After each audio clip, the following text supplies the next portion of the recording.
Hey, this is Dr. Drew, and you were listening to This Life with Bob Forrest and Dr. Drew. Here we are.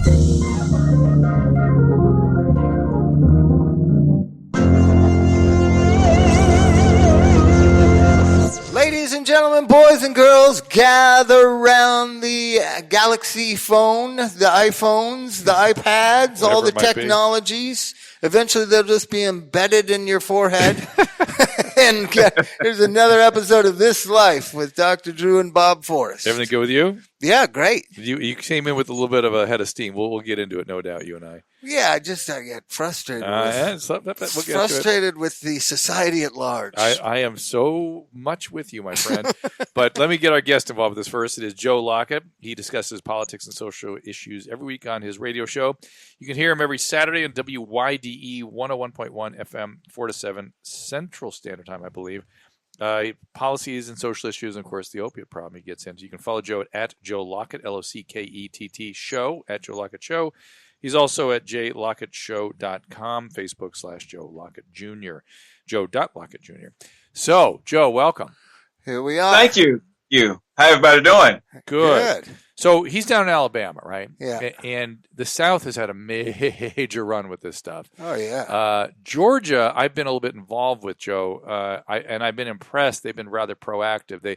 They sort of see their priority as education and prevention, but in reality, because people that don't really understand this sort of think they can stop it as opposed to having to deal with it because it's so pervasive now.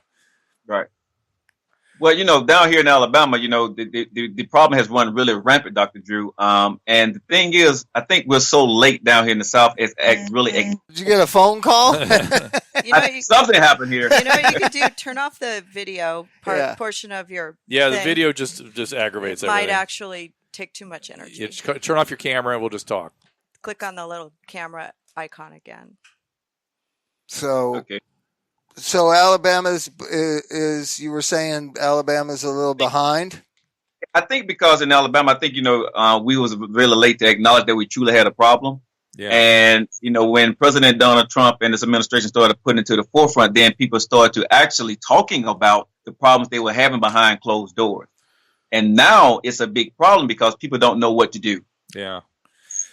Well, I think the things I've read is Alabama and Louisiana and the parts of that Gulf Coast were a little late compared to West Virginia, Kentucky. In terms of getting the epidemic? In terms of the epidemic being created. So you got to understand the way it was explained to me is the South has always been a pill-consuming part of the American society. Is that true?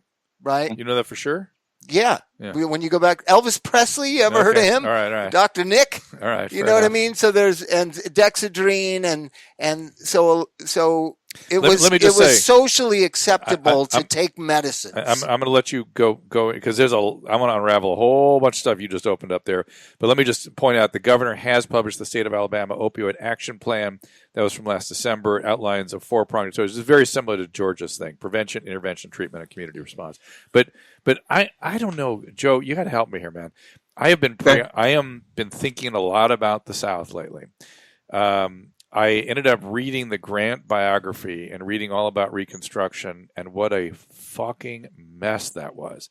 And that's this weird period of American history that those of us in the North and West ignore. And it's got to still have repercussions in the South. And whenever there's a population that's traumatized, you see opiates. Is anybody having that kind of conversation? I mean, the war I think it's still with us in some weird way. At least if the war isn't, the Reconstruction is. Well, the Reconstruction is here, but the biggest thing, you see in the black community, Dr. Drew, is when we're talking about the opioids, people say, okay, opioids is a problem, but when there was a marijuana problem and a drug problem, we didn't look at it as a crisis. Yep. We started saying, putting people in jail. Now that it's opioids and it crosses across the lines, now we're talking about, now it's a crisis in America. So let's really spill what Joe's saying. Joe, this is a white problem. Yeah. Because African Americans have been ill-served by the medical community for so many centuries that they take care of their own, and that's that. So they don't take as many. They don't go to the doctor for stuff the way white people typically do. Right, Joe? Am I right on that? Right. Yeah, certainly not for pain and things like that. And it's evidence in the Purdue lawsuits that I read is that pain clinics were less likely to prescribe opiates to African Americans. But he's saying there's a bigger problem here, which is that when it was crack and pot, that's a criminal problem. That's bad people being bad. You'd have to ask your buddies. Listen, you and I never saw it that way. You and I never saw it that way, right? No, and the Rockefeller Act was created to, that's the interesting thing. Marijuana is a different category, but when there was a drug tsunami of death in the African American inner city community, it was a criminal problem. From crack. And we need a new law to put these criminals in jail for life. Yeah. Now that it's a white problem, all of a sudden we need to treat them with compassion. Well, and what's even weirder and understanding. What I think is even weirder about it was perpetrated by doctors. And so why are those doctors? There's even another layer to this, Joe. And those doctors are all ethnicities, let's face it. But the doctors were doing nothing different than the crack dealers in the inner cities. That's nothing my point. different. Yes, they got a new drug dealer. That's right. Yeah. And we go round and round about this. I don't know if you ever listen to our podcast, but I tend to think that, Drew thinks it's the doctors were bad and the pharmaceutical industry was just doing their job they were duplicitous. They were duplicitous, but they were not you got to read evil Dreamland. empire. You got to read Dreamland, both you guys. I have Dreamland. it. I've been skimming through it. It's boring as hell. I've been talking about this stuff for 15 years. Because you recognize what we've been talking about. Yeah. So I called Sam Quinones. I talked to him. He'd come on the show. We got to get Sam on here, Susan. Producer Susan, Sam Quinones. He's got to get on here. But anyway, Joe, I'm sorry. I digress. But Alabama does have a significant problem. I think 9th in the states, right? Because of its close proximity to Florida, there was people going over to Florida to the pill mills and getting the pills and bringing them back to Alabama as far back as 2001, 2002, 2003. Right. But I think when we're looking at the crisis that is actually happening, like we said, it's 2001. The only reason why it has come to the surface right now is because of what Donald Trump made it an issue and said he was going to attack it. It was a campaign promise. He's out there doing it. He's working at it. But if he was not doing this right now, we still would have this crisis. Nobody just be talking about it. I suppose that's true. Although the Obama administration went after it pretty hard, too. They just didn't have the same kind of... I went to the White House a couple weeks ago, and it was all this secretary-level leaders. So the entire cabinet has been enlisted in this campaign. While President Obama, I think, was really just looking at the medical, the VA and the Surgeon General. And by the way, the Surgeon General, you know what he issued? You hear what he issued last week, right? A medical directive. They haven't done that since essentially that alcohol is bad for pregnancy and cigarettes cause cancer. And this is the first one since that. And it said everyone should be carrying this around. Yeah. I'm holding up some Narcan, Joe. Okay. When you're by yourself and you've OD'd, I have one in my car. When you're by yourself and you OD'd, it's hard to bring yourself back to life. Kids are still going to die. Yeah. You may reduce it a little bit. They thought 2017, I don't know what Alabama statistics were, but everyone who's been on the ground floor of this thought we're going to see a downward slant in 2017, and in fact, it was a 30% increase in deaths. In deaths, but not in prescribing. So yeah, but it's the fentanyl. The kids are using fentanyl that they buy on the streets now. I know, it's bad, right? Terrible. So, what are the solutions? I think it's got to be something that's free, because when you start looking at how many treatments it takes somebody to get clean. You're talking about 4, 5, 6, 7, 8, 9. Even on a Medicaid rate is still like $5,000. So you're talking about $45,000 per addict times 17 million. You're about to sing my tune here. Nobody's going to pay for that. We have to find community-based solutions, faith-based solutions. So that's something that there's a rich heritage in the South of faith-based solutions. What are the churches doing down there about this opiate crisis? To my knowledge right now, realistically, I know in the black community, the black community is not really even addressing the opioid situation, because I don't know if it's not as a big problem as in the white community. It isn't. It is not. It is factually not as big a deal. So they're not addressing it. What we're addressing in the black community is, of course, violence. That's the biggest thing here in the South, that we're addressing the guns in the schools and of that nature. Now, in the white community, like I said, it's becoming an epidemic, and you're seeing it more. You see you see the videos, you see the news stories where parents are having their kids in the car and they're ODing. Yeah. And so we see some of those small things right now. But again, as I said, Dr. Drew Bob, is when you look at this situation, it's just reversal. And we call them, one is a crime and one is a crisis. And so how do we deal with these situations? We never dealt with the weed problem and the crack problem. So I don't know how we're going to deal with the opioid problem. Well, that's a really interesting statement, right? What's embedded in there is we're looking at a bigger pie, which is addiction and trauma and spiritual emptiness and a lot of messed up families and all the things that sets up addicts to be addicts, right? I think Joe's right. I wish you're right. I wish we were having a bigger conversation. The opiates got all the headlines, but there is a bigger conversation to be had. Well, it's just a symptom. I've always thought drugs are a symptom, right? Yeah. So what is causing this symptom? When you look at, I was talking to a guy who's part of West Virginia drug kind of rehab world, and he said in Huntington, West Virginia, in one weekend, they had 23 overdoses and 11 homicides. Then when you look at the story of Huntington, West Virginia, there is 40% unemployment among people 18 to 34. Well, that's another part of this story. That's crazy. If you don't have a job and your parents are stressed out and divorced and all the chaos that poverty and multi-generational poverty creates, why wouldn't you want to check out?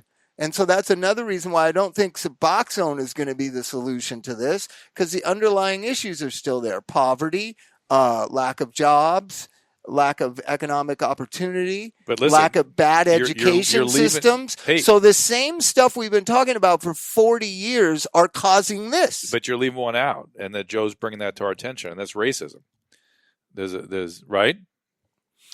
Well, it's the first time racism has worked good to the advantage of African Americans. If doctors won't prescribe opiates to them, it's the first time ever it worked. I'm thinking, but I'm across the board. I love everybody, but like I said, when we're talking about this problem, we're talking about opioids, and we're talking about crack and cocaine and all this other stuff. But when we truly looking at it, human beings have an issue, right? Yeah. White people deal with it with opioids. Black people deal with it with crack. It's no different. That's right. Real talk. I mean, at the end of the day, everybody's dealing with these things because they want to check out. We're inundated each and every day on social media, life problems, poverty, and all that other stuff. That ain't nothing new. Yeah. We're just finding new ways to deal with it. Yes. And because I like of the way that. Go ahead. That's the truth. I like that line. It's been the same problem since the mid to late 60s. It sort of unraveled in the 60s. I can never figure out why it unraveled so suddenly, and we were just reverberating with it still. But what, Joe? Do you have any ideas about where we start to turn to solve? No, number one is like what we're doing right now, actually having a real conversation. We're not putting it on just one thing or one community. Like you said, Dr. Drew, we have to look at this thing as a whole. Yeah. What is going on in the human race that is making people want to check out? Yeah. And then the other part of it is there are dealers. There's a doctor and there's a dealer on the corner. Yep. We got to deal with those guys. Yep. Once you get the supply chain out of each community, then we can actually talk about solving the problems and taking care of the addicts. But as long as you have dealers, you're always going to have addicts because somebody's going to want to check out and somebody's going to sell. And there's sort of an uncomfortable layer in there too. In all the states that are making pot legal, the state becomes the cannabis dealer. And if we're going to characterize that as a problem, then that's dicey, Bob. Well, I just think we need real solutions to problems that we've had for decades and decades and decades. And that is a society Charles Barkley said an interesting thing last weekend. He said, people need to look in the mirror and say, I'm a loser or my life sucks because of me. Yeah. Right? Yeah. And that's like something Reagan would have said. And now Charles Barkley is saying it. You know what I mean? Yeah. So we're all coming up with we got to stop this victim mentality and this blaming mentality, and then have real concrete ideas of how we can shift our society to better jobs, truly better jobs, truly opportunity, but also hold people accountable, which I don't think we do. Right? I agree with you. I think, holding people accountable goes back to the home. Yep. When you look at how the way kids are being raised today, right? I talk about this all the time on my radio show that parents are not being parents; they want to be the kid's friend. Yep. Right. And so you produce a kid that thinks they can get away with anything. Hence, you have a kid going out to a public, addressing a police officer, saying something he shouldn't say, right? Yeah. Making an action he shouldn't do, and all of a sudden, the police feel threatened, and the kid gets shot. He ends up dead. Yeah. We have to go back to the foundation. Like, I was born in the 70s. I had a mama and daddy. Guess what they did? They whooped my behind and they told me when I was wrong. They was not my friend. Mm-hmm. They knew what was in my room. When I got a car, they knew what was inside of my car. Parents these days don't even check their kids' cell phones. They don't check their kids' book bags. A lot of parents letting these kids get away. So we are producing a society of kids right now, what you see with the David Hawks and everybody, because they think that at the end of the day, that they can say anything and their truth is going to reign over the foundations of really what it takes to be a parent and an adult. But you said you have mom and a dad, so it's a family, it's intact. And there's a guy named Jordan Peterson who's a little bit of a lightning rod. People may not like him, but I'm going to bring him up. And he's a academic clinical psychologist, and his position is that families without dads, if you don't have some male figure around, whether it's a coach from school or dad or whatever, that abandonment is felt deeply, and dad sort of represents society in the household. And if you feel abandoned by dad, or you don't respect dad, or dad was not available in the right way to you, you start feeling that way towards society at large, Bob. And so I think a big crisis right now. One of the pieces of this is the dad crisis. We kind of have a dad crisis in this country, and we think about it as healthy families or intact families, but when you really get right down to it, it's like it's kind of a dad crisis. Do you agree? Well, I see too many dads at school. You know what I mean? Dads aren't dads anymore. They're just secondary moms. You know what I'm saying? Yeah. Another friend. It's another friend rather than I always idolized my dad and was scared of him. And I was scared to disappoint him.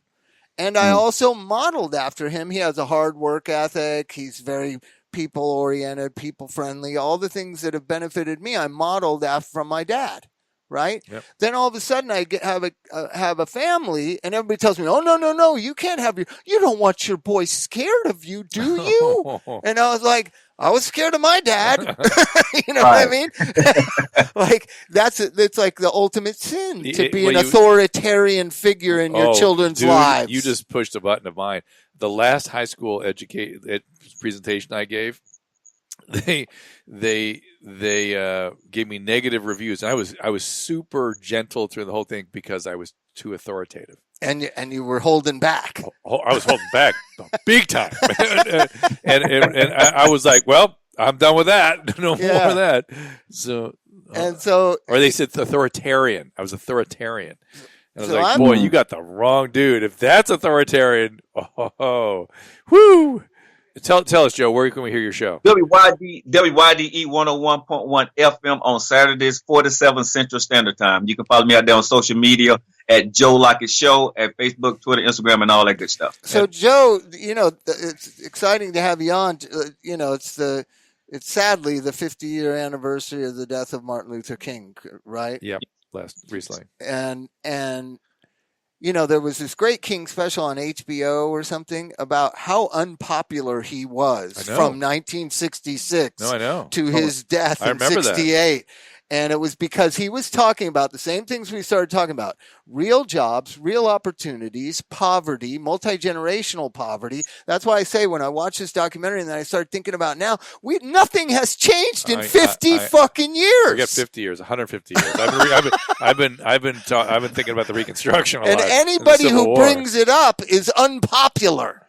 You know what I mean? I guess I'm very unpopular, Bob, because that's what I said on my radio the other day, because I'm like, he fought so hard for us to be not segregated anymore. And now you got kids in college asking for safe spaces. Dude, do you know that we wanted to be together? Now you want to be in a space where people look like you and be like you? Really? Think about what the hell you're saying. Seriously? That's right. I'm very distressed. I'm really distressed. Well, the rights of the individual have been started. Yes, that's where I was going to go. Misinterpreted as what is the greater good of the society? Yes, for the greater good of the society, the individual's rights matter, but to the detriment, the abject detriment of the community. And it gets really crazy. I mean, I'm one of the few liberals that was outspoken about the transgender bathroom thing. I was like, who gives a fuck about where some people go to the bathroom? We're at war. We have high unemployment, and African American kids are being murdered on our streets. Right. And the top priority that the president wants to talk about is transgender bathrooms. I had a problem with President Obama on that. I really did. I'm not going to say a lie. I had a problem when he came up with that, because here's the thing, and a lot of people don't think about this.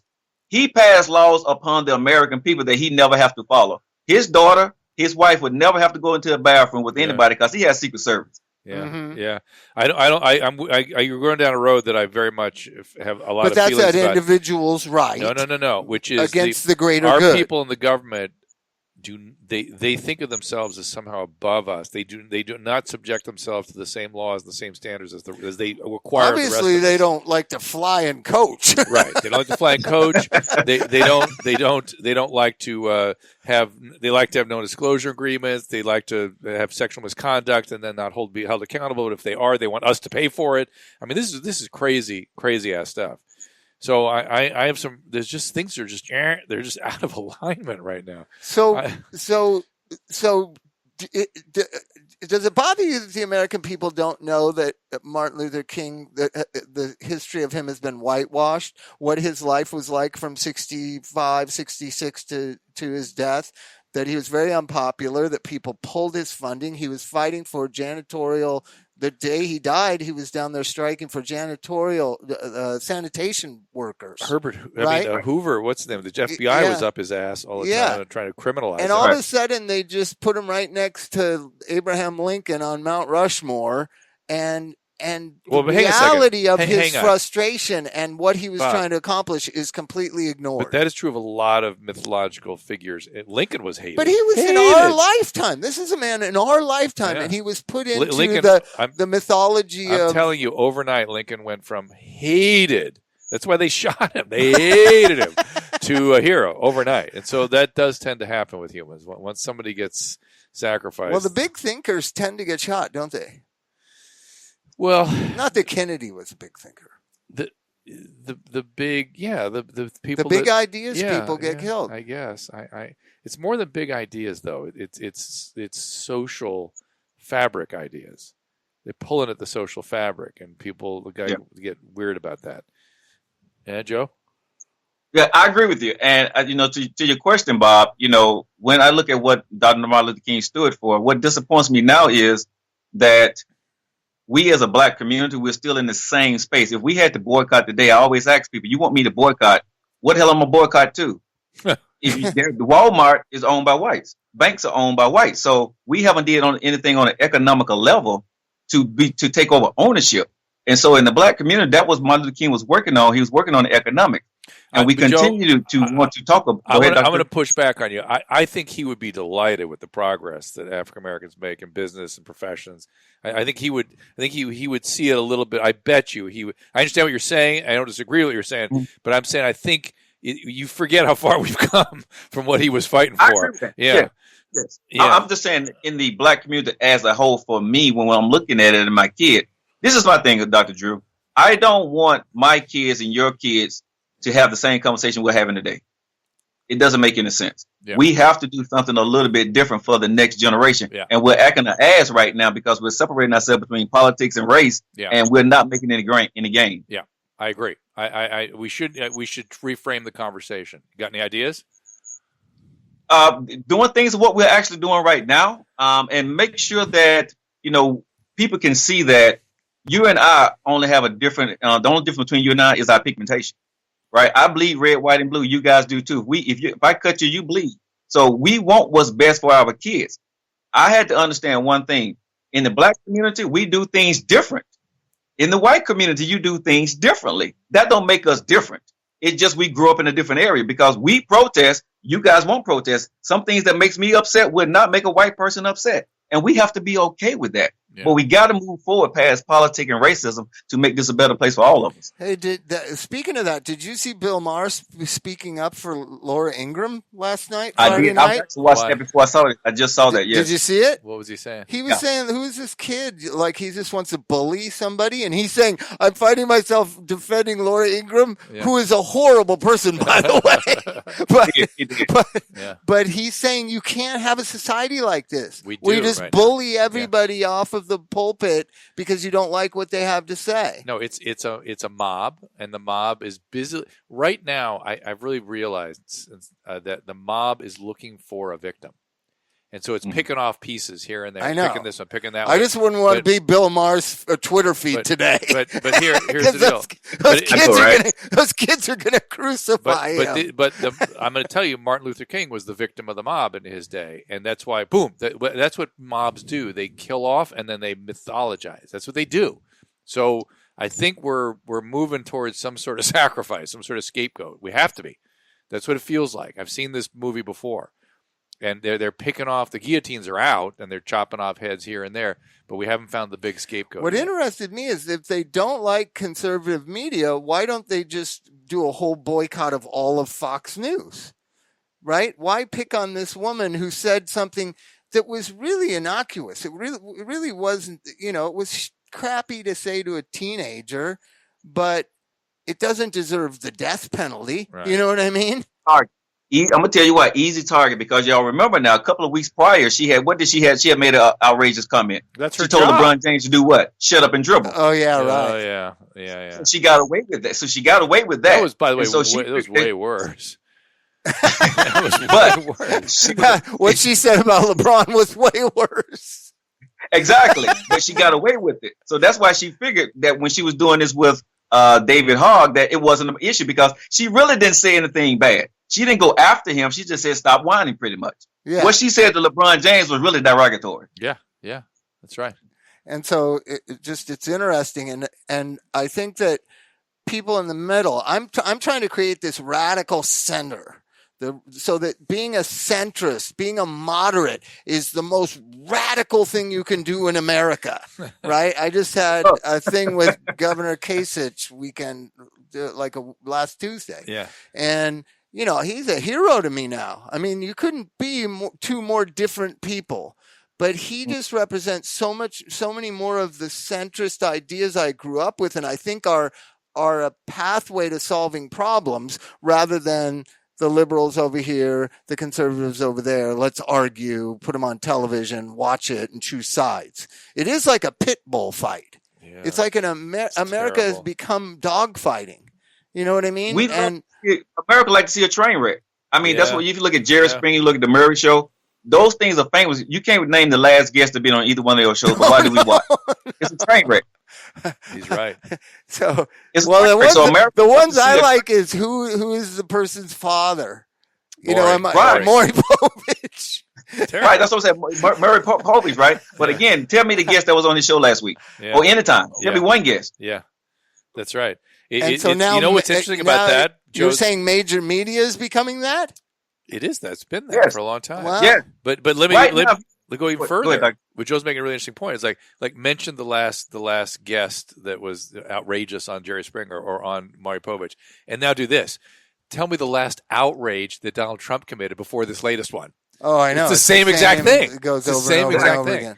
It's the same phenomena, which is we're just into this sort of hysteria all the time. How did it happen? How did it happen that we're talking about a porn star constantly? And we are not. You brought it up, but CNN is. But so is MSNBC. so is Fox. I watch Fox. Fox is talking about it too because it's become the news. I know Stormy. Well, here's the thing. I have a real problem with the word star. Like doing porn, just because you do porn doesn't make you a porn star. She was actually, but anybody who does porn now is a porn star. Right, by definition. It's a weird thing. Yeah.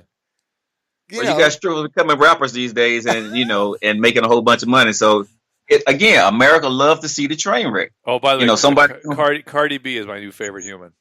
Oh, really? Exactly. She's my new fan. Exactly. I'm not kidding. She's like, what are you doing with my taxes? I was like, Hardy, go. She's like, what are you doing with my taxes? Because she's making a lot of money. And she's like, where's this going? And I'm like, I want to elect her to office. My money going, right. Yeah. So where, Alabama, what do Alabamans think of Doug Jones? What do they think of it? He won overwhelmingly with the black community. Yeah. Right now, a lot of the blacks are still waiting to see what Doug Jones is actually going to do in the Senate. So, right now he's kind of riding the high wave because he actually went in and talked the talk. But now a lot of the black community, especially the Democrats, are saying right now, is he going to walk the walk? Yeah. I think he's going to go up there and play the game, myself personally. I wasn't a big fan of Doug Jones because I think he was just selling the sauce to do what had to be done. He saw open and he took it. Yeah. But we'll see. Yeah. Interesting. And so that's the thing that Barkley brought up in that CNN interview, which is the black community has been told, vote Democrat for 50 years now. And you're saying, and he's saying, nothing's changed in the black community in 50 years. If anything, it's gotten worse. So why do the Democrats continue to believe they have the African-American vote election after election? Do you feel some of the stuff like that? Is that what you guys are talking about? Well, me being a Republican, when I look at the Democrats, the reason why I left because I feel, you're no longer serving me, you're selling me, right? And so you took me for granted. Well, they're also using the black community to maintain their power. Mm-hmm. And so a lot of even the black politicians, some of them just when they get to office, they don't do anything anymore because it's automatic. We're going to show them we're going to vote for you because you look like me. Well, hell, I'm not going to do that, sir. But is there job. Anybody do people really in West Virginia believe that coal jobs are coming back? It's not a coal world anymore. Yes. My wife was just up there for the last 4 years, and people actually believe Donald Trump said he's going to bring the coal jobs back. And I'm like, dude, have you lost your mind? Well, isn't that sad, though? Isn't that so? You know what I mean? So both sides lie. It's the train wreck. People love the thing of hope. And anybody, if you remember the Hunger Games, what did that guy tell his predecessor? Give them hope. Yeah. So here, we had 8 years of hope and not much changed. But let me tell you, let me ask you this. This is something that worries me. When the jobs don't come back and things are, then hope is diminished. The hope that was brought on by the Trump, phenomena. When nothing really changes, like nothing has really changed in the African-American community for 40 years, right? When nothing really changes, what happens to Trumpers? Do they get more angry or do they just go home? Or do they just go home? That's the really big question coming up. No, what happens is you can just look at President Obama for the last 8 years. The people who love President Obama, good, bad, ugly, indifferent, guess what? They love him today. Yeah. And that's the exact same thing's going to happen with Donald Trump. Good, bad, indifferent. They can be flat broke, but that's my dude. I love him. He did the best he could. The community, the White House, the Senate, the Congress wouldn't work with him. Yeah, I think Joe's absolutely right. But here's the more interesting question. What if things do start to work out a bit? And what are those people that hate him going to do with all that anger? Who are they going to scapegoat then? They're going to find somebody else that they can love because they're not going to like Donald Trump. Well, they're going to want somebody to scapegoat. Yeah. They're going to want somebody to scapegoat. Hey, we got to take a little break. Joe, hang on 1 minute. We'll be right back. I want to mention our friends at Bergamet Sport, a supplement that provides all the cardiovascular benefits of the original Bergamet, but with additional additives designed to aid athletes and those with active lifestyles. Bergamet Sport is recommended and used by professional and college athletes throughout the world, helps them improve stamina, reduce recovery time, and muscle inflammation. Bergamet Sport is Informed Sport certified, so athletes can feel confident that it's all natural and it has been banned substance tested. But even if you're not a pro athlete or just getting a workout once a week or so, Bergamet Sport is still worth a try. It can help you work out harder, recover easier, without worrying about being sore or tired the next day. I've used the products myself. I've recommended them to patients. We use them in our family. And I've done so just as physicians and cardiologists around the world have done. And Bergamet Plus is excellent for what's called non-alcoholic fatty liver disease, which has just passed all other forms of liver disease in terms of causing cirrhosis. So it's something that is a major health issue presently and needs to be paid attention to. For a limited time, our listeners can save 10% on their order by entering code DRDREW at checkout. That is DRDREW, all one word. Try Bergamet Sport for yourself. Visit bergamet.com. That is BERGAMET.com.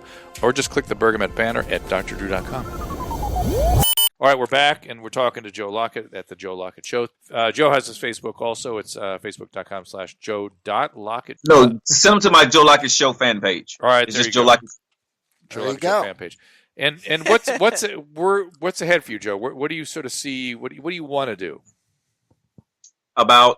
Well, I mean, do you want to expand your show? So to get your show, do you want to? Are you motivated? I'm wondering if you're motivated to make a difference. Is this sort of what preoccupies you? You want to help solve these problems? Yes, with my radio show, what I do is, in Birmingham, Alabama, I'm the only Black conservative talk radio show host here. So my goal is to make sure that we can have the honest conversation. I call it TC Tough Conversation, and move this country forward. I want to put my show on a national level. I want to be syndicated. I also have a TV show that comes on Monday night too. So we're working on getting things streamed and all that stuff. We went from 6 o'clock in the morning on Saturdays to 4 o'clock in the afternoon and became the #1 talk show here on Saturdays. Great. And who comes in? What kind of dialogue you having? What's it like? Well, yesterday actually we had Pastor Mark Burns. He was on the show. We've had Michael Lohan on the show. We usually talk about all the different the social issues that happens and a lot of the political issues that happens. Because on my show, I'm a Republican, but my co-host, guess what? They're Democrats. So we call it the love-hate debate. And so we get to debate the issues. But at the same time, people know that we're very passionate about where we stand. But at the same time, people can see us have the conversation without killing one another and denigrating one another when we on air. I've felt that that's really important. I grew up around that, where you had difference of opinions, but it never was personal. And then, I think all of us remember Tip O'Neill and Reagan having a few cocktails every night, joking around about the war they had all day long. They respected one another. They did not. There's no respect. Well, there's also this weird projection, which is if some part of me that I don't like is sort of toiling around, I'm going to project it onto you. You're a sexist. You're aggressive. And then they do it in an aggressive way, and then accuse you of being what they are. It's a projector. It's kind of a projection / projector. Well, but I mean, I remember Reagan calling Tip O'Neill naive. Yeah, that's a description. That's not he's a bad person. Fill in the blank quality. That's just that's kind of suggesting he's a stupid person. A lack of insight. Describing his thinking is naive. not that he's naive because he's a racist or because he's a misogynist. Or I know that. Yeah. But here's a funny thing. So I don't know if you follow the Dalai Lama, but he gave a speech here about 20 years ago in L.A. and people, it was right at the height of the Tibetan Chinese kind of controversy. And they kept asking him different questions that were framing about politics, right? And he would avoid them and he would dodge them. And then finally some woman said, Master, what is wrong with the world? And he just, with a twinkle in his eye, like the Dalai Lama has said, lack of insight. Okay. Which is a nice way of saying dumb. No. I disagree. Lack of insight? No, lack of insight is a psychological process. That people. You don't think it's ignorance? That's part of it. But lack of education, ignorance, but lack of insight. Like psychotic people don't have insight that they're psychotic. Well, that's what's going on now. I'm trying to say he said that 20 years ago. Yeah. What is going on now is a lack of insight and understanding. Like that I could be disappointed in Obama, right? I was disappointed. Not for any of the reasons probably you guys or people didn't like him. I wanted to believe in hope. I was a little suspicious of hope. I was also a little shocked that it could possibly happen, that an African American could be president in what I believe is a very racist society. I had an opposite weird reaction. Mine was I was shocked that people were shocked. I was like, that's the world I want to live in. But that's not the world we live in. Well, though. But watch. But his main thing was, for me, is let's get out of these Middle Eastern wars, right? Yeah. And then he didn't. Yeah. Then he doubled down like a hawk. Well, it was hard, man. I don't blame presidents for having difficulty delivering on their promises. When they get in there, who knows what it looks like once you. What did you think of Obama's anti-war leading up to and getting elected, and then all of a sudden turning into a hawk? What did you think about that? I think President Obama, like Dr. Drew just alluded to, that no matter what he was saying on the stump speech as President Donald Trump, that when he gets into office, right, it's a whole different ball game. And now you have to kind of placate to what's on the table and also what you actually said to on your stump speech. So it's tough for anybody in that position. President Obama, my thing was, I just don't think as a leader, he was forthcoming. When he said something, he never came back out and said, okay, hey, this is not going to quite work like we thought it was, but this is what I'm going to do. Yeah. I have a problem with anybody that sells me one thing, but at the end of the day, you don't come back and tell me it's going to be tough. I don't care if it's tough. I'll ride with you all day long, but please tell me that it's going to be a rough ride and you're going to have to kind of back up on what you said. Presidents have a tough time saying that. Okay, yeah, so in this last point of this, so Trump is talking about pulling out of Syria immediately, right? Bob. If he don't listen to him when he talks. I'm not kidding. It's all negotiated. You don't know what he really wants. You really don't.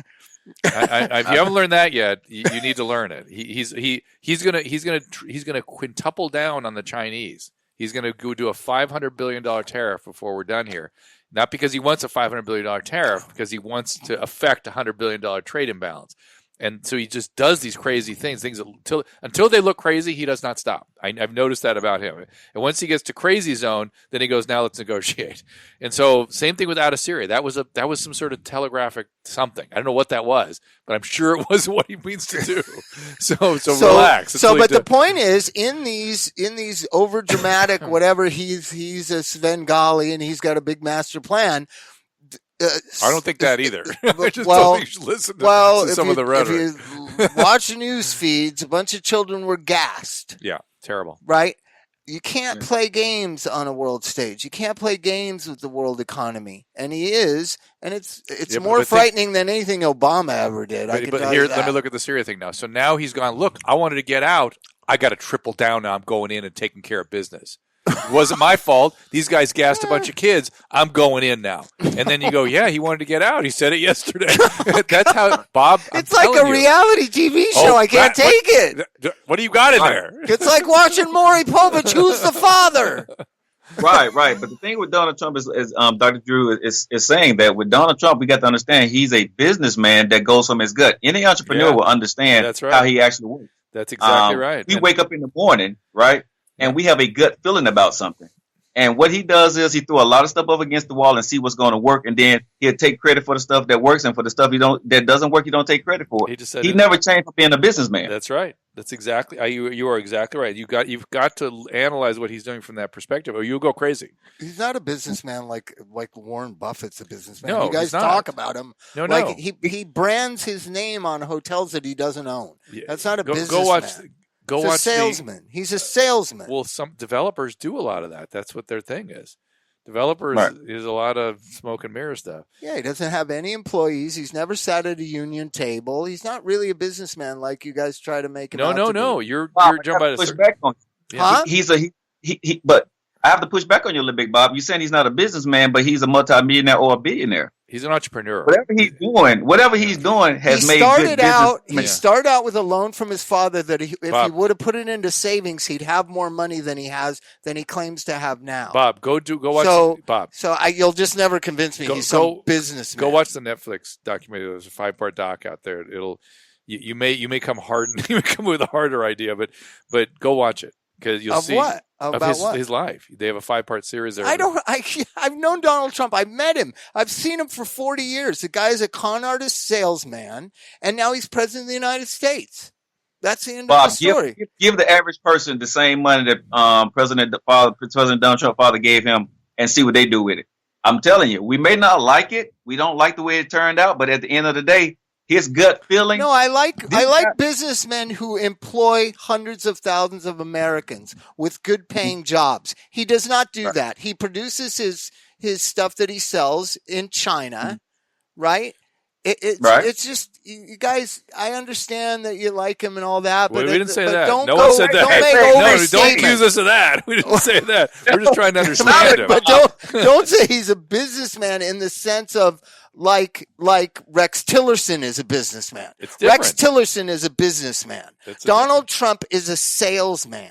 There's a difference.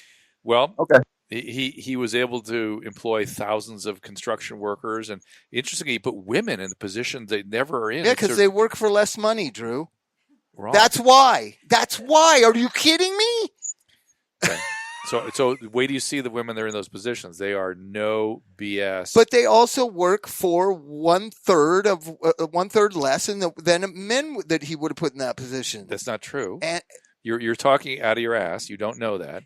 And so let's look at the facts. And this woman did not complain about the wage. She complained that she felt very pleased with what that job was and what she got paid and what she got done. She didn't like him, but she felt very honored to be in the position of building an entire skyscraper. She was the building director.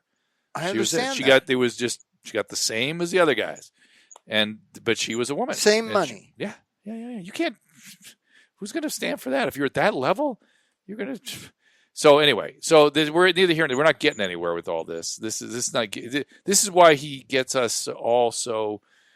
I guess this is where the splintering comes from, man. It's just maybe he's the scapegoat that has to be maintained. I don't know. Somewhere we have to have a scapegoat in order to focus all this aggression, because everyone just gets upset by the way things are going.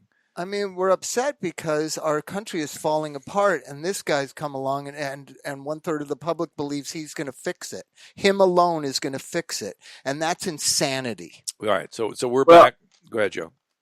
I'm gonna say this real quick. I hope that President Donald Trump, we wish him the best, right? He's not my guy, but I wish him the best. That's right. I hope that he says he want to make America great again. I hope he take this opioid crisis, right, and put the crack and the marijuana into that to make America great again, because you can't make America great again with just opioids. You got to take on the whole issue of the human race of what's going on in our communities. Yeah, I agree. The addiction, the spiritual emptiness, the father issue, the family issue. I agree, Joe.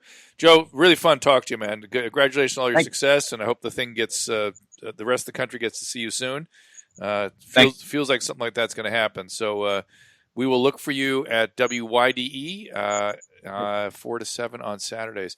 Bob, any last minute stuff? No, I just think that we the people can solve it, not one guy or one movement. Yes. And we the people must humbly, I think, remember that we're the first nation on earth that so many ethnicities and religions and points of view have come into one system that is based strictly on an idea, which is all men are created equal, and to form a more perfect union, we can form a federation, and we can all get into the basic principles of liberty and freedom, which we seem to have lost. And if we can all just get behind those again, maybe then we'd be good, right, Bob?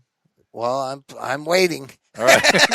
All right, Joe. Optimistically, cautiously waiting. All right, I'll talk to you soon. See you guys later. Bye, Joe. Bye. We're taking a break. Be right back. I think you're all aware that we just had a terrible flu season. It may not be quite over yet. There may be another spike coming. Hopefully you used Hydrolite to stay ahead with your hydration. It is the best oral hydration product out there. I intended to invent it. They came along. I got behind them. Even if you avoid the flu, stay hydrated. It sounds simple, but it's not just about drinking water. It's about getting fluids, getting the right kind of fluids, particularly if you're working out regularly, running, that sort of thing. Beauty of Hydrolite is whether you're sick or not, you can absolutely benefit from the proper balance of sodium, glucose, and water. And of course, Hydrolite does this better than any sports drink. And water alone, that's a different issue. Hydrolite comes in great flavors like orange, berry, and lemonade, available in a pre-mixed drink, a powder, or what I like, the effervescent tablet you can simply drop into a glass or a bottle of water. Compared to sports drinks, Hydrolite delivers you up to 4 times the electrolytes with 75% less sugar. That's right. Hydrolite solutions are appropriate for all ages, and each bottle or package includes easy-to-follow dosing instructions. You can find Hydrolite at Rite Aid or at hydrolite.com/DRDREW. That's Dr. Drew. For a limited time, any listeners can save 30% on Hydrolite. Just click the banner on my website, drdrew.com. Use the code DRDREW18, that is DRDREW18 at checkout. Hydrolite.com/DrDrew and use the code DRDrew18. Same episode with Michael Lohan. Hey, Michael. Oh my God, I'm getting PTSD. I know. Like I'm sitting in the same All right, room. so let me do some intros. Of course, we're talking to Michael Lohan. Bob and I worked with him a few years ago now, and he's been a while. Active in the industry since. Where should I start, Michael? What do you want to promote? It's not about promoting anything. I'm just here to talk about where the industry is and what we're doing to create awareness and educate the public. Listen, Michael has a thing. Look, much like you, Bob. Michael has a thing called Recover or Die. Yeah, I saw that thing. I think it's a great I saw idea. that. Yeah. Very subtle, Michael. Well, it's a harsh reality, isn't it? But yeah. I met some people that knew you at this conference in San Francisco a couple months ago, and they're in this sober coaching thing, right? And sober coaching, right? Could you explain to us, because Drew and I are confused, it just sounds like a sponsor in AA to us, but what is sober coaching? Because I know you know a lot about it. Well, basically, you're right. It's like a sponsor in AA, but they're with you all the time. I had a client, of course, I can't say his name, but he was a very high-end individual that was actually dating my daughter, and he needed a sober coach, and I got him a sober coach. That person actually lived with him day in and day out for, I'd say, about 5 months. Here's where I get But we can't do that for 17 million people. That's right. There's that. And where it gets me a little dicey is that I've seen sober coaches use with the patient. I've seen that happen. You got to have a really good sober coach. That's rock and roll sober coaches. I've seen it a lot, though. I've seen it a lot. But it's an organization. There's like these nonprofit organizations that are doing it too. The gal that I met from Texas, and seems to me, and we met people in New Jersey that go to the emergency room when an addict ODs and kind of mentor them, or kind of, I don't know, I don't understand, because it's part of President Trump's initiative. He believes, because Governor Christie believes in this sober coaching model, and I just don't know how it plays out in a Medicaid way. You know what I mean? I think when they're there in the emergency room and there's people there to give them direction and help them, because most people, as you well know, they go to an emergency room when they overdose. They give them Narcan or whatever, and then they release them, and they're out on the street using it again. Yes. So there is a gentleman in New Jersey, Michael, right? Yeah. I'm sorry? Michael, his name is? No, his name is Rick Stavola. Okay. His foundation is called the Tigger Foundation. Is that the his son died of an overdose 3 years ago when he was 25 years old, and he started the Tigger Foundation. And what he did is he opened up the sober house, but he also put people in all the emergency rooms. And I spoke to him I've had a couple of meetings with him, but I've spoken to him last week, and he said, Michael, Governor Murphy has come in and he has subsidized my program. He has actually he's paying for these people to be in there now. But listen, do you really think that's the answer? No. I mean, expanding treatment centers, which obviously hasn't been working, or TV commercials, or now this thing that the Surgeon General said. I mean, Mr. Adams said that we should give everyone Narcan and overdose kits. Yeah. Is that the answer? Is the answer getting people after they overdose, getting clean, or is it in educating them and getting them help before this happens? Well, for sure, prevention is a big deal. But Bob tilted at something before you started speaking, which was, how can you can't possibly pay enough professionals to take care of all the sick addicts out there. So why not mutual aid society? Well, that's why not 12-step? Well, I'm trying to get to the root of why this sober coaching thing. Is AA and NA not working? Is NA and AA not doing their job? I believe that's possible. I would argue that we need more of a warm handoff. So we need people bringing people to 12-step. There's all this literature that shows if you have somebody that comes to the patient and goes, hey, man, I represent this group. I'm here. Let me take you to a meeting. It's a vastly different experience than you giving them a pamphlet and saying, go to AA. Very different. So the warm handoff has an entirely different impact. And then once there, remember, the coach is trying to create motivation. In AA, it's strictly a program of attraction. Yeah. So we're relying on the patient to start to do their thing, which we know that can be a bit dicey. So do you understand what I'm trying to figure out how this sober coaching thing works in the Trump rollout against the opioid epidemic? Bob, it was not mentioned, not once. I was there through the whole rollout, not one mention of that. And I was actually bothered by it. It's not in the plan. Well, and neither is abstinence-based treatment. So what is in the plan? Well, what is in the plan? I just said what's in the plan. He wants to increase treatment services. He wants to do TV commercials. No, but what treatment services? Because that's not what I heard on the call.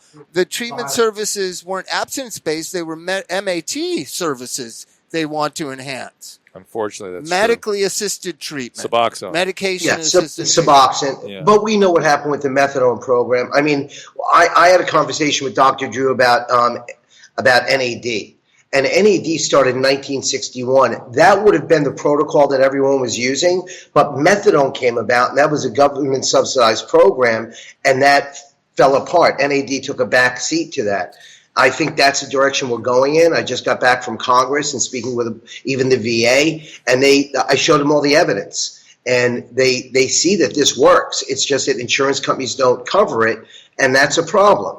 So we're trying to find a way that the government or insurance companies will cover it so we can try new modalities that do work from a medical side. Look at Suboxone it's narcotic and it's addictive. Yeah, period.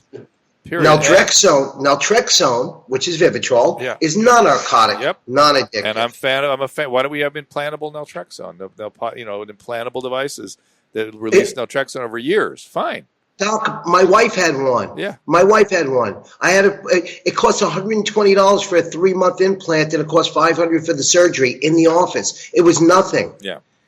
I mean, it makes all the sense in the world, but why is it that a Suboxone implant is approved by the FDA, but a naltrexone implant is not approved by the FDA? It's totally insane. It's all red tape. It's insane. Also, Michael, I want you to look carefully at the relationship between the National Institute on Drug Abuse and the company that makes Suboxone. It's uncomfortably cozy. I would imagine. They have been invested in their stuff. They have expanded their patent privileges and done things. And there are 4 other medications that are exactly like Suboxone whose name you've never heard. And they're the same medicine, and they're a lot cheaper. Same medicine. Yeah. 4 other medicines. That. But because it was pushed through NIDA, you don't even know who they are. It's really kind of crazy. Well, here's crazy. what I think. I think they're doing the same thing with Narcan. And, now they're coming out pushing Narcan. The government is actually promoting Narcan. I can guarantee you there's a relationship between Narcan and, I don't want to say the name of the pharmaceutical company and the government to some extent. Narcan's in my pocket. So here's what's going to happen. You guys want to know? Yeah, I want to know. Same thing that happened before is going to happen again. Yeah. Elite people, wealthy people, will go to abstinence-based treatment. It will be all cash. Yep. And the working class will be given Suboxone, which is much like the methadone program that rolled out very heavily in the 1970s. So once again, the working class and low middle class will not have access to thriving like doctors will. Like doctors insist that doctors do. Because doctors can't have Suboxone. Correct. There's literally the literature says there's not enough evidence to suggest that it's appropriate to prescribe to medical professionals. There's no good evidence. Did you hear that, Michael Reed? No kidding. Say it again. Say it again. I've got it on a slide I produced for a talk I'm giving. And it was so striking to me. I told you, I feel like I'm in session with you guys again on this show. And it's the same thing. It's the same thing as saying we have not enough evidence that we can give this narcotic to an airline pilot. It's like, of course you can't. Of course you can't. Oh my God! So doesn't that make you sad, kind of? Yes, that's all the this way does me sad. This whole hour is making me sad. This whole thing is making me sad. And that, I'm looking at you guys and I'm thinking and I'm saying to myself, here I am out there in the public. And I'm crying from the hilltop saying that 30 days of treatment doesn't work. So are we. We are doing it too. We're saying the same thing. But no, I'm sitting here now and I'm thinking about, I was on a TV show. It was all real, but I was on a TV show. And what I learned in those 30 days on the TV show helped me immensely to stay clean when I left. Well, so if I could do it, I mean, why can't anyone else? I really think it all boils down to your will to do that. Your will, and it's also humbly, and I really mean this humbly, the connection you make with other people. And Bob and I kind of know how to do that, to make that connection so you have the motivation and you start trusting other people again and you start believing in yourself. And we sort of know how to do that. And we, unfortunately, because we're not training medical professionals in abstinence-based treatment, there aren't a lot of people who know how to do that anymore. Would you agree, Bob? But there's some. Yeah. There's some, but you have to find them. Well, I mean, Michael's very aware. Once the huge profits came in the late 2000s, the quality of care went down. That's the thing that you always mention. The more you pay, or in this instance, the more money they make, the lower the quality of care. I don't know how that happened. It's like education. Right? It's ridiculous. Particularly in Florida, it did. Right? Yeah, my treatment center down here, when I had my treatment center, I mean, we tried to maintain a quality of a good quality of care and even give more services. But for the most part, I don't own that treatment center anymore. But for the most part, you're 100% right. As they made more money, they didn't put it back into the business to expand services. That's right. What they did was put it in their pockets. That's right. And it's a shame. It has to be a calling. It can't be a business. And then, Michael, you've gotten big on trauma therapies, I know, which Bob and I are big on. One thing we always point out, though, is when to do the trauma therapies. We want people to first work on their addiction and their sobriety, then do the trauma therapies. That's sort of our... That's a very good point. Yeah. A really good point. I mean, that's always a question that's raised, though, too, because as you probably know, EMDR is pretty deep trauma therapy. That's great. We love EMDR. And it can really really identify the original triggers or some of the triggers. Did you do it? Did you do MDR yourself? Yeah, I did. Yes. What kind? Yep. Do you mind me asking what kind of stuff you were working on? Because I remember the traumas you would tell us, and you'd be disconnected from them. We were like, "Holy crap, Mike! Those were terrible." Yeah, a lot of things came out had to do with my dad. A lot. Well, you guys were trying to kill each other. Yeah. I mean, I would go like, Mike, that's so traumatic. You like, no, that's just Long Island. That's just Long Island. I saw it as normal. You know? That is Long Island. I know. Yeah, it may be routine on Long Island. It is definitely not normal. No, and I realize that now, and I see a lot of that in people I deal with. But I just, like I said, things that we're talking about. Being in the treatment industry, I was able to cater to 20, 30, 40 people at a time. Yeah. But doing what we're doing now with a movement like Recover or Die, we can reach the masses now. And what better way? Let's face it, most of this all starts with our adolescence and our youth. It's getting younger and younger. Yeah. Why shouldn't we try to nip it in the bud at that age instead of waiting for someone to be in their late 20s, 30s, or 40s when they already have a job, they have a family, they have children, they have so much responsibility, and there's so much collateral damage. Well, so I think age 8 and age 14 are critical windows, particularly in the males, age 14, 15. So if you can get at them then, then you can start to change the trajectory of their launch. That's the idea. And, right. And I think what you're doing, I know how much you love music. I think we all know how much you love music. But I think that's a great segue to get people into treatment by, bring them in. Especially kids love rap and hip hop and all that stuff. And that's why we started what we're doing. And I'm sure, I don't know what kind of success you've had with yours, but I know you run a treatment center now. It's probably a darn good one, based on my experience with you. But, and I know Aaron, and he's a great guy. But, I just want to appeal. I want people to understand that there's other things out there. Like Dr. Drew just said, there's other medications besides Suboxone that are cheaper and they do the same thing. There is NAD. Vivitrol is great, but you have to know when to use it and how to use it. Yeah. Neurotherapy is another big program that people really should be looking at and pursuing because it rewires your brain. There's so much damage done to the brain. You're talking about neurobiofeedback? Yes, and TMS especially. Yeah. Transcranial magnetic stimulation we've had great results with that as well. Also with that, though, because I've worked with that, you gotta it can't be with people that are 2 weeks sober. It has to be like in the second, third month. Yeah. They're putting these things on their heads because only insurance only wants to monitor inpatient setting, right? So they're putting it on. They're putting them on 2 weeks sober. The people aren't even detoxed yet. No. And insurance doesn't want to really reimburse that much for it. But the reason I think it's so important is if you do at the beginning of a session, you do a brain map, a brain paint, and you can actually show their progress and how they're healing. Yes. So right now, what do we have, Bob? We have alumni divisions in treatment centers, and they call up people 5 months out and say, hey, are you still clean? And meanwhile, they're snorting a line, they're drinking, they're smoking a joint, and they're like, yeah, I'm still doing great. You don't know. You can't monitor them. But when you have this physical and you have this chart in front of you where you can show that the brain is healing, they are getting better. Yeah. Mike, I'm inspired by you, man. I'm so glad you're doing well. And well, you guys, listen, you guys were a big part of it. And you just said a support system is so important. Most people that go to treatment, if they try to call their therapist or call the owner or call someone and say, I need to talk to someone, they're unavailable. Yeah. Bob, Dr. Drew, I mean, whenever I tried to call you, you pick up the phone, you text me, you respond. I want to say to everyone out there in the industry, it's so important for you to show the people that were your clients the support they need and show you're available and you care to them, because they lose hope when people don't pick up the phone and show that they care. It's an interpersonal disease that has an interpersonal solution. I really believe that. Well, Mike, thank you so much, buddy. Is there a website you want to send people to or anything? Just Recover or Die. RecoverDie.com. We'll look it's for really that simple. There are two roads, and one leads to death, and one leads to recovery. Yeah, Recover or Die. I love that, Michael. I'm going to come to Temecula, and I'm going to set up right in front of your place, and I'm going to blast it. One way or the other.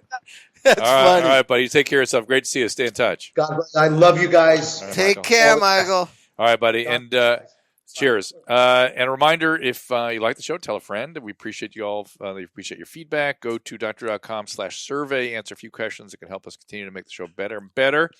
Maybe just 5 minutes of your time. Again, drdrew.com/survey. And please also go and click through at the same website, drdrew.com, the Hydrolyte banner. You get 30% off your purchase with the code DRDRAW18, Dr. Drew 18. It used to be Drew 18. Now it's Dr. Drew 18. We love this product, and Hydrolyte obviously is something that I wanted to have invented, and they got there first, so good on them. We have also special prices on Bergamet, the Bergamet banner at drdrew.com. We will give you a discount with that as well. And stay healthy in 2018. Remember, non-alcoholic fatty liver disease becoming the number one source of cirrhosis. And Bergamet has some excellent results on non-alcoholic fatty liver disease. Also, check out KBC 790. We're there Monday through Friday, noon to 3 Pacific time with Lauren Savan. You can tune in every day. You can also see the podcast on drdrew.com at kbc.com. You can listen there if you're not in the Los Angeles or San Francisco area. We're on KGO up there too. And finally, a new health and fitness podcast called Swole Patrol with Mike Catherwood. Please do subscribe and tell a friend about that one. That one I think you'll like if you haven't seen it. You can rate us 5 stars. It's #YouLive. All right, find us on Twitter at Dr. Drew, at First Lady of Love, at Rehab Bob Forrest. Do you ever sleep? I like my work. At This Life Podcast, join the email list at drdrew.com. Hopefully, the Opium series. You need to read the Opium series. We were putting you sent online. It to me. No, it's on. That got 14 parts. We haven't even go. It's many You chapters. sent me the outline. I think I showed you a timeline of how shit 4 went. pages. Oh no, I looked some of it up. We already have probably 60 pages there of material. You have 9 episodes, I think. 9 episodes, probably each about 3 pages, about 30 pages of stuff. And we take it all the way back to prehistory and bring it forward. We're just now getting into the sort of 80s, 90s and how things unraveled. But we brought it all the way from the Civil War. It's all on the website. It's on the website at drdrew.com. Yeah. What are you doing? Just raising kids, living life, working 2 days a week. This life. That's all. Seriously, I could be a millionaire and I'd never see my kids, or I could be a thousandaire and be with my kids all the time. That's what I do. That's right, and that's I think a common. Thousandaire is good, isn't it? Yeah. Yes, of course. I'll take it. Yeah. We'll see you next time. Remember, you can find all these podcasts at drdrew.com. The Dr. Drew podcast, the This Life podcast, and the Adam and Drew podcast, which is available 5 days a week. Find them all on iTunes and rate us 5 stars. Subscribe and get it first. And if you're really happy, click on the Amazon banner at drdrew.com to help support the show. We'll thank you for it. If you join the email list via drdrew.com/contact, we'll send you a weekly infusion newsletter with Dr. Drew's news. We're so grateful when you get in touch. We read all your emails and we'll bring you the subject matter you want to hear about. You live.